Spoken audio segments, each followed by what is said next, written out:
নর মাংসের স্বাদ পাইলে মানুষের সম্বন্ধে ভাগের যে দশা হয়, স্ত্রী সম্বন্ধে তাহার বাপটা সেইরূপ হইয়া উঠে।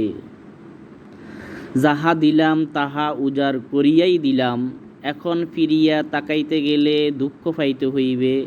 অধিকার ছাড়িয়া দিয়া অধিকার রাখিতে যাইবার মতো এমন বিড়ম্বনা আর নাই। মানুষ ফোন করে ফোন ভাঙ্গিয়া ফেলিয়া হাত ছাড়িবার জন্য, অতএব কথা না দেওয়াই সবচেয়ে নিরাপদ।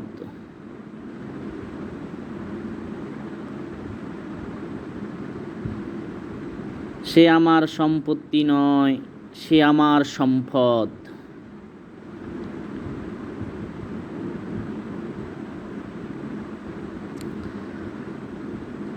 আমি যাহা বুঝি না তাহা শিখাইতে গেলে কেবল কপটতা শেখানো হইবে।